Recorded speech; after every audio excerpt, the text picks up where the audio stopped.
متابعينكم اليوم باش نقدموا لكم centre نتاعنا جديد محمد الخامس. C'est notre deuxième centre. Berlis Tunisie est implanté en Tunisie donc depuis 2015. On a ouvert un premier centre en mars 2015 à la Marsa qui dispense aujourd'hui 10 000 leçons par an. Le deuxième centre est appelé à en dispenser, vu la capacité et la superficie de 400 mètres carrés avec 8 salles, à dispenser entre 15 et 20 000 leçons par an. Berlis, c'est une multinationale américaine qui est spécialisée dans les cours de langue et techniques de communication. Donc là, on a cette double casquette, et la casquette technique de communication pour nous est aussi importante que celle des cours de langue. Donc on donne des cours de langue à une population très variée, donc, qui varie entre les enfants, les adultes, les particuliers, les professionnels. Les langues qu'on dispense sont essentiellement en anglais à 80%, l'allemand, l'arabe, le français, le japonais, le chinois, l'espagnol, l'italien. Grâce à notre réseau, comme on est présent dans 70 pays dans le monde, donc on peut faire appel à notre réseau pour ramener des profs qui ont certaines compétences. Comme on est orienté client aussi, donc on est là pour répondre aux demandes aussi spécifiques qu'elles puissent être des clients. Donc si on a besoin par exemple d'un formateur en allemand qui est spécialisé dans l'ingénierie par exemple, grâce à notre réseau on peut ramener ce formateur et proposer des formations customisées pour ce client en question. La cible Fitoun, c'est plus une cible de population de jeunes apprenants qui voudraient se mettre à l'anglais, à l'allemand, ou bien pour améliorer leurs compétences sur leur CV, ou bien s'ils sont jeunes employés, donc pour monter en compétences et prétendre à de meilleurs postes en N+1 ou N+2. Et aussi les candidats à l'immigration, par exemple ceux qui veulent partir en Allemagne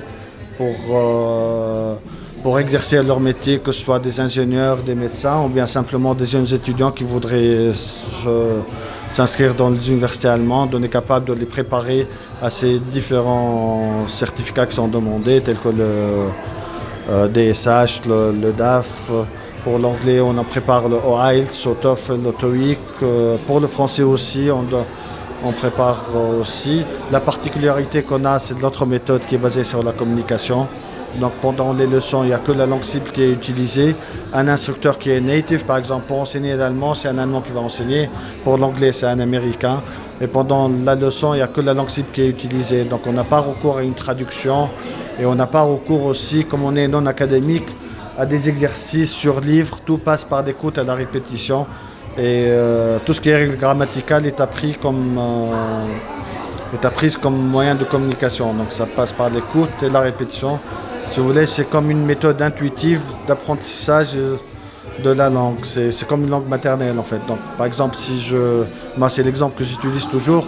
Si par exemple vous devez en français utiliser le subjonctif, vous allez utiliser d'une manière intuitive. Vous allez dire il faut que je fasse sans penser pour autant à la règle grammaticale de conjugaison qu'il y a, où il faut mettre avant le verbe un que et un 2S à la fin. Donc l'idée c'est ça en fait.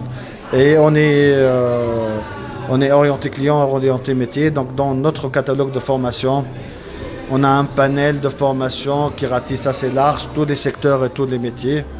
Donc ça passe par la santé, pour les juristes, les ingénieurs, les IT, les marketeurs, les financiers, les négociateurs. On a de très bonne formation pour le secteur de l'hôtellerie. Pour le dialecte tunisien, certainement, on s'adresse aussi à ces expatriés qui sont là, ou bien qui s'installent en Tunisie, qui font le choix d'apprendre le dialecte tunisien. Et on a pas mal, croyez-moi. Nous, on était étonnés. Ça serait plus l'arabe al-fusha, mais c'est le dialecte tunisien.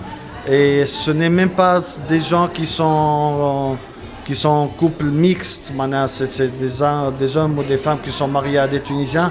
C'est aussi des chefs d'entreprise qui s'implantent, qui sont là en mission pendant 3-4 ans et qui veulent apprendre le tunisien. Il faut croire que la Tunisie est attrayante. Inch'Allah, elle le sera de plus en plus.